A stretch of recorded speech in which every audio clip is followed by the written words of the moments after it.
অবশেষে শঙ্কায় সত্যি হলো। যুদ্ধকালীন মহড়ার পর পাকিস্তানে ক্ষেপণাস্ত্র হামলা চালিয়েছে ভারত এই অভিযানের নাম দিয়েছে অপারেশন সিঁদুর। মঙ্গলবার দিবাগত রাতে এ হামলা চালায় দেশটি। হামলার পেছনে সরাসরি প্রেক্ষাপট ছিল প্রায় 2 সপ্তাহ আগে কাশ্মীরের পেহেলগামে সংঘটিত একটি সন্ত্রাসী হামলা, যেখানে প্রাণ হারিয়েছিলেন ২৬ জন মানুষ। ওই হামলার জন্য ভারত পাকিস্তানকে দায়ী করেছে, যদিও ইসলামাবাদ সেটি প্রত্যাখ্যান করেছে।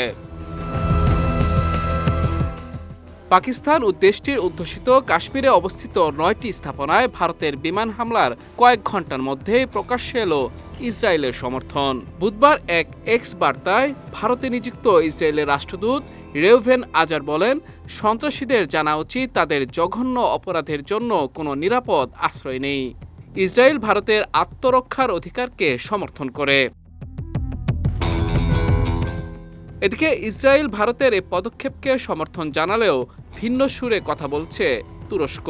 পাকিস্তানের পররাষ্ট্রমন্ত্রী ইশরাক দারকে ফোন করে তুরস্কের পররাষ্ট্রমন্ত্রী হাকান ফিদান ভারতের এই হামলাকে অপ্রস্তুত আগ্রাসন বলে অভিহিত করেছে। পাকিস্তানের পররাষ্ট্র মন্ত্রণালয়ের বিবৃতি অনুযায়ী তুরস্ক এ সময় পাকিস্তানের প্রতি সংহতি জানায় এবং আঞ্চলিক নিরাপত্তা পরিস্থিতির অবনতিতে উদ্বেগ প্রকাশ করে। দুই দেশ পরবর্তী পরিস্থিতি নিয়ে ঘনিষ্ঠ সমন্বয়ে থাকার সিদ্ধান্ত নেয়।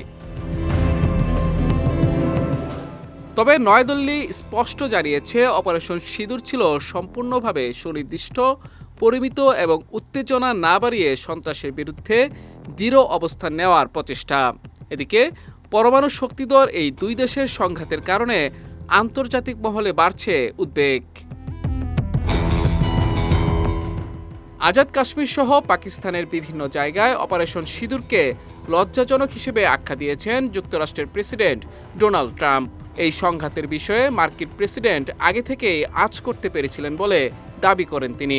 তাৎক্ষণিক প্রতিক্রিয়ায় অবিলম্বে সংঘাত বন্ধের আহ্বান জানান মার্কিন প্রেসিডেন্ট।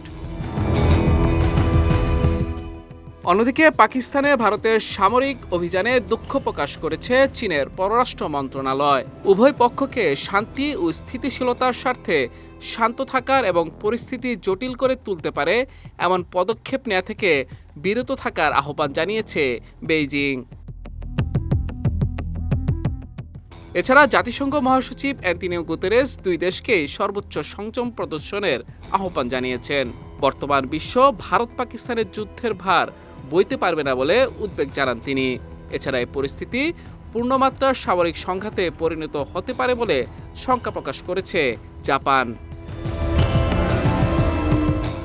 তবে এ পরিস্থিতিতে কূটনীতিক ভূমিকা নিতে এগিয়ে এসেছে ইরান। এরই মধ্যে দেশটির পররাষ্ট্রমন্ত্রী আব্বাস আরাকচি ভারত সফরে যাওয়ার কথা জানিয়েছেন।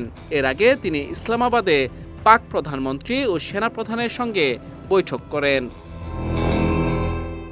বিজয় টিভি নিউজ ডেস্ক।